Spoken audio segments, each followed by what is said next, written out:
Thank you, Mr. Chairman. Sequestration assumes that that the nation's debt is out of control, and so therefore we must cut spending. We cannot increase tax revenues. We must cut spending. And if that is true, then I'm glad that both defense and non-defense spending are included in sequestration. I myself do not accept that premise. But if I'm wrong and if it is true, then I'm glad that defense and non-defense spending are covered by sequestration. That's one point I want to make. The other point I want to make is sequestration is the wrong way to cut spending, both in the defense and in the non-defense sectors of our budget. Why? It's because sequestration is just a blunt force instrument cutting across the board, regardless of whether or not it's sensible enough to do so. It's true that fraud, waste, and abuse exists in both the defense and non-defense sectors. It's true. But it's also true that there are some sectors that we're doing some excellent cutting-edge, necessary spending that does not need to be cut. And that's why sequestration needs to go away. It needs to go away for both defense and non-defense.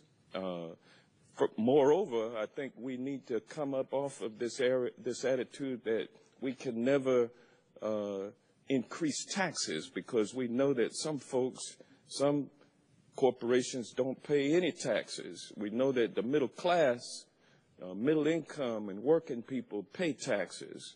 We know that the tax code is riddled with tax loopholes that enable others who should be paying and can afford to pay not to pay. And so they're getting a free ride, talking about entitlement, talking about an entitlement mentality. We got so many folks that can afford to pay that are not paying, and I think it's obscene that they would create the conditions under which we are here today, which is a hollowing out of our defense spending, providing and protecting and promoting the common defense of this country is something that we must do. And we've had a lot of unforeseen incidents or unforeseen developments that have occurred, and you all have related to them: ISIL, Russian aggression.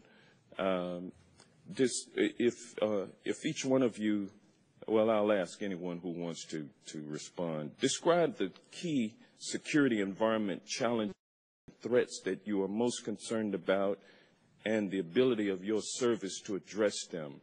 What challenges have emerged in the last year that the defense strategy of your service's budget request does not adequately address? And similarly, in what areas have you recommended reduced funding level? And for the secretaries, I'll ask that question. Congressman Johnson, I guess I can start.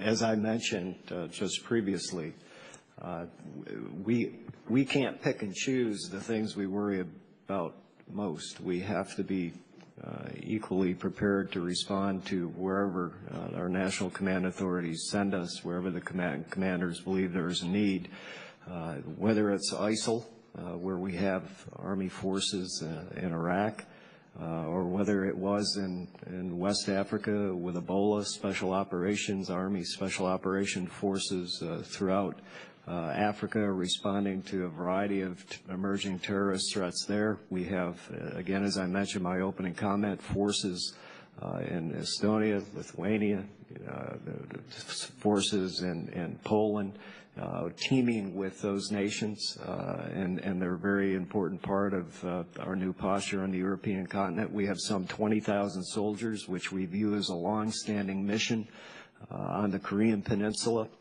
Certainly with the threat of nuclear weapons there, that is a critical challenge, and I could go on and on, as I'm sure the other services could as well. Thank you. My time has expired.